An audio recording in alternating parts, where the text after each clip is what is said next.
একটা লোক 40 বছর বয়সের পরে যেও এমনভাবে গোল মারতেছে, এমনভাবে ফুটবল খেলতেছে, তাকে দেখলে বোঝাই যাবে না যে তার বয়স কখনো 40 পার হইছে।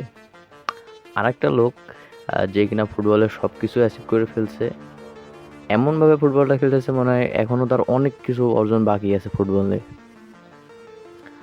আরেকটা লোক যে এই দুইজনের মাঝখানে থেকেও সে এখনো ইন্টারন্যাশনাল লেভেলে চান্স পাইতেছে না। সে মানে তার ইনজুরি ঠিক মতো কাটিয়ে উঠতে পারতেছে না। So, hey hello guys, I am Pelasan and you are watching Anika Ahmed 90 minute. আমি অনেক দিন ধরে ভিডিও দিই না কারণ অনেক পার্সোনাল কিছু প্রবলেম ছিল। সো ক্যারিয়ার ডিসিশন এগুলো তো থাকেই ভাই। সো এই জন্য আমি ভিডিও দিতে পারি নাই। সো অনেকদিন হয়ে গেছে আমি ভিডিও দিই না। তো আজ হঠাৎ ভাবলাম যে দেখি চ্যানেলটার কী অবস্থা। তো এই জন্য আমি ভিডিও বানাতে শুরু করলাম। অ্যান্ড ভাই আমার মনে হয় না যে আমি কখনো ইউটিউবে কোনো কিছু করতে পারবো। তাও একটা আশা রাখি যে যদি কিছু হয়। সো সো বেশি কথা না বলে চলো ভিডিও থেকে শুরু করি। ফুটবলে 3 ধরনের ফ্যান আছে। একটা হচ্ছে রোনালদো ফ্যান, একটা হচ্ছে মেসি ফ্যান, আর একটা হতভাগা ফ্যান বেস আছে যেটাকে আমরা বলি আর নেইমার ফ্যান বেস। মানে এখন বর্তমান অবস্থা মেসি নেইমারকে মেসি অ্যান্ড রোনালদোকে নিয়ে কে কয়টা গোল মারছে, কে কয়টা অ্যাসিস্ট করছে। বাট নেইমার ফ্যানরা অপেক্ষায় আছে কখন নেইমার মাঠে নামবে, তার টাচিং, তার খেলাটা কখন দেখবে, এইটা নিয়ে নেইমার ফ্যানরা সব থেকে কী বলো এটার জন্য বসে আছে। তো কালকের যে ম্যাচগুলো হয়েছে আমি প্রথমে পর্তুগালকে নিয়ে শুরু করি। পর্তুগাল কালকের ম্যাচে আমি টোটালি প্রপার মানে কী বলবো সিনেমার মতো ম্যাচ হয়েছে ভাই। আমি আসলে রোনালদোর বয়স দেখে তুমি বুঝতে পারবে না সে এখন 40-এর উপরে কিংবা একটু বড় ধরনের হইতেছে। সেই দিনও যে একটা মেশিন কি জানি একটা এআই দিয়ে মাপতেছিল, যে একটা পডকাস্টে দেখছিলাম ডেইলি স্টারে, ওইখানে দেখছিলাম যে তার বয়স অ্যাকচুয়াল যে বয়স এআই থেকে পরিমাপ করে তার এখনও মানে 30 বছরের কাছাকাছি হয়তো বা, যে তার ফিটনেস অনুযায়ী তার বয়স যেটা এআই যেটা বলে। তো ভাই প্রথমে যে নুনো মেন্ডিজের পাশ থেকে যে গোলটা দিল, অ্যামেজিং ভাই।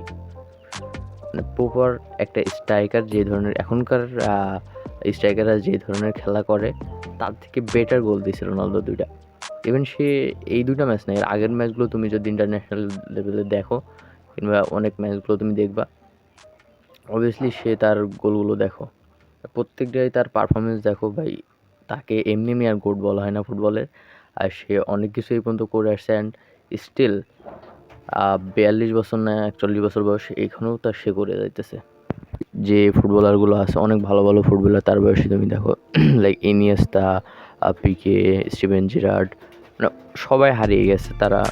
এজ অফ 14-এ এসে তুমি রোনালদো নাজারিয়াকেও দেখো, সে তো 2টা ব্যালন ড'র জিতছে, তাকে দেখো আর তার বডি কেমন। রোনালদো এখনও 42 বছর ভাই। মানে প্রত্যেকটা লোকের একটা রোনালদোর মেন্টালিটিটা এমনই। মানে তুমি জানো যে মেসি সব কিছু অ্যাচিভ করছে বাট রোনালদোর ফ্যান বেজ খুব বেশি কেন? Because of mentality. রোনালদোর মেন্টালিটি রোনালদো দেখায় দেয় কীভাবে কী করতে হবে। শুধু শুধু ফুটবল না, লাইফ স্টাইলটা সে তার মতো করতে পারলে তুমি সাকসেস হবে লাইফে। অ্যান্ড লিও মেসি কালকে 2টা অ্যাসিস্ট করছে আর্জেন্টিনা মেবি 6টা গোলে, 6টা গোলে 6-0 গোলে জিতছে। এটা অনেক বড় একটা জিত, অবশ্যই বড় জয় আর্জেন্টিনার জন্য। তারা হচ্ছে লাস্ট ওয়ার্ল্ড কাপ জিতছে, অবশ্যই তারা এটা ডিফেন্ড করার চেষ্টা করবে।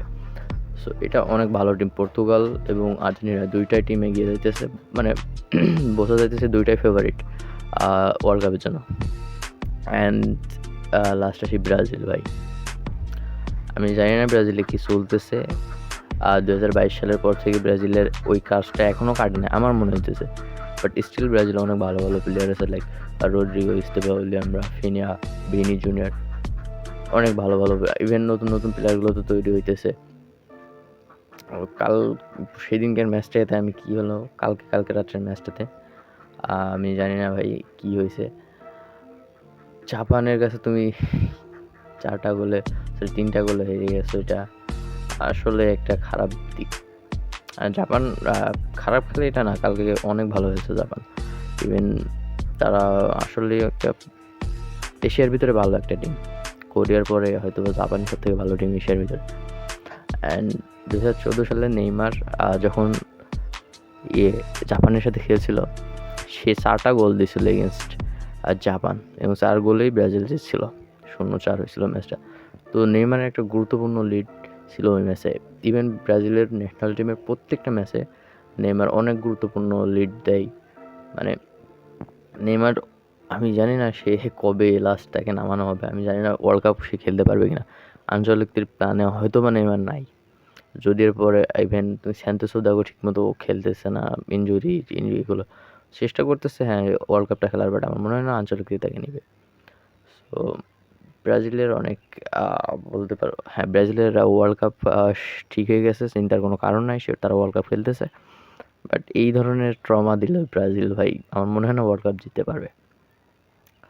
সো ভিডিওটা এখানে শেষ করি, বেশি বড় হয়ে গেলে সমস্যা, কারণ অনেকদিন পর ভিডিও বানাইতেছি।